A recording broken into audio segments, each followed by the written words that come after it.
Ukrainian President Volodymyr Zelensky urged the UN Security Council to condemn Russia's continuous bombardment of civilian infrastructure. Scottish independence supporters are vowing not to give up after the UK's Supreme Court rejected their call for a new referendum.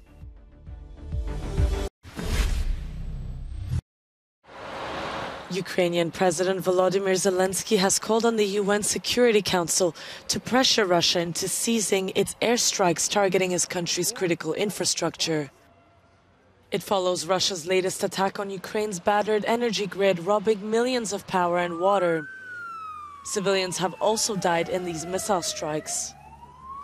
Volodymyr Zelensky urged the council to back a resolution condemning any form of energy terror, but with Russia's veto, it is unlikely to prove effective. I give the floor to the representative of... Енергетичний терор – це аналог застосування зброї. Energy terror is comparable to the use of weapons of mass destruction when we have the temperature below zero and scores of millions of people without energy supplies, without heating, without water. This is an obvious crime against humanity. Без води. Це очевидний злочин проти людяності. The U.S. accused Russia's President Vladimir Putin of weaponizing winter to inflict immense suffering on the Ukrainian people. But Russia's ambassador rejected what he called reckless threats and ultimatums by Ukraine and its supporters in the West.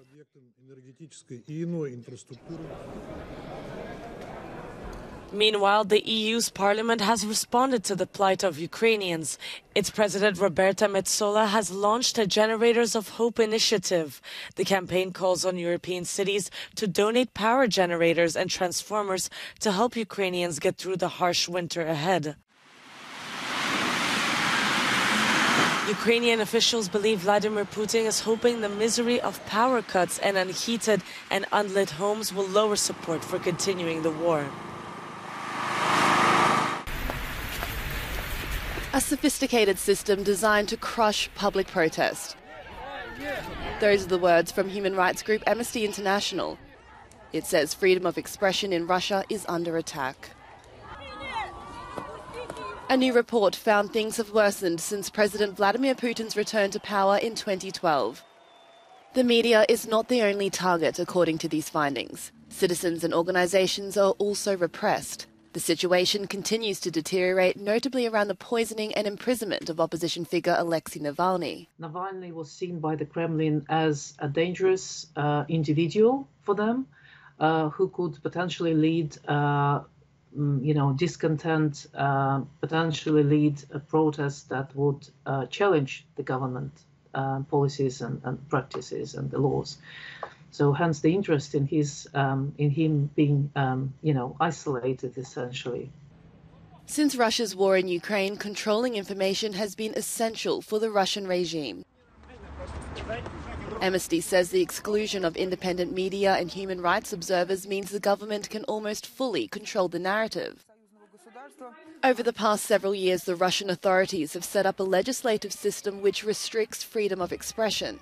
These days, police are increasingly making more demands. If the international community stays silent, it just sort of reinforces the repressions, and it makes possible to kind of crystallize that sort of consensus in the society of which Putin and his government are always boasting so much. As reprisals against public watchdogs and media workers escalate, Amnesty says there are still people in Russia doing their best to report on the facts. Vigils are even held for the organisations forced to close. Campaigners for Scotland's independence from the UK are vowing not to give up after judges blocked their bid to hold a new referendum without London's approval. Scotland's First Minister Nicola Sturgeon said the Scottish National Party will use the UK election due by early 2025 as a de facto referendum. Now, the Westminster establishment may think it can block a referendum, but let me be clear, I am sure on your behalf today, no establishment, Westminster or otherwise, will ever silence the voice of the Scottish people. The ruling by the UK Supreme Court judges was not on whether Scotland should be independent, but rather on whether Scotland's Parliament has the right to call a vote on the issue without Westminster's permission. And the verdict was not what independence supporters wanted to hear. But Scotland's last parliamentary election did return a majority of pro-independence lawmakers for the first time, and the Scottish National Party is to hold a special conference in the new year to prepare its independence push.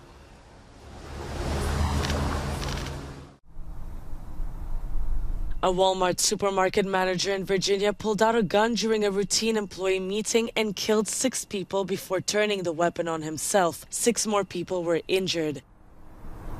It's the U.S.'s second high-profile mass shooting in just 4 days and comes as Americans prepare for their Thanksgiving holiday.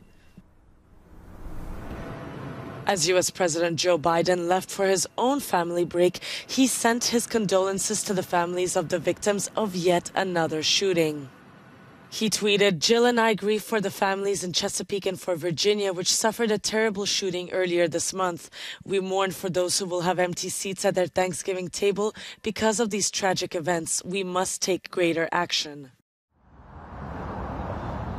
Police are still investigating another shooting which took place at a gay nightclub in Colorado earlier this week. This is the 3rd straight year that there have been more than 600 mass victim shootings in America.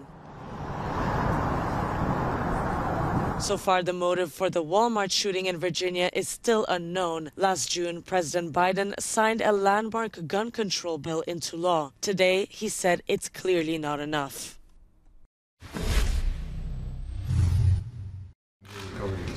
The leaders of Serbia and Kosovo have reached an agreement to end their dispute over licence plates. The European Union's top diplomat Josep Borrell announced a deal has been made on social media. He said that Serbia will stop issuing licence plates with Kosovo cities' denominations, and Kosovo will cease further actions related to the re-registration of vehicles. Kosovo's plan to begin fining motorists who currently have Serb-issued licence plates has been threatening to escalate into violence. This colonial-era statue representing a controversial German officer was removed from the Namibian capital Windhoek on Wednesday.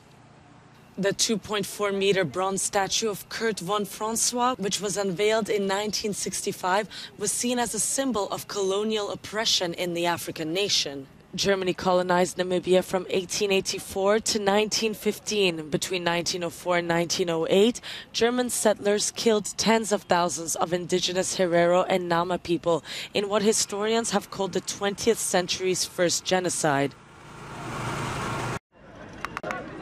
Dozens of tents have been put up in the town of Dushe at the center of the 5.9 magnitude earthquake, which jolted parts of Turkey early on Wednesday. The tremor caused damage and widespread panic, and at least 68 people have been injured.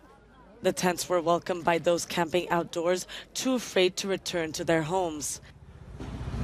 The destruction was limited, with officials saying around 80% of the buildings in the area have been rebuilt or fortified following a previous earthquake in 1999.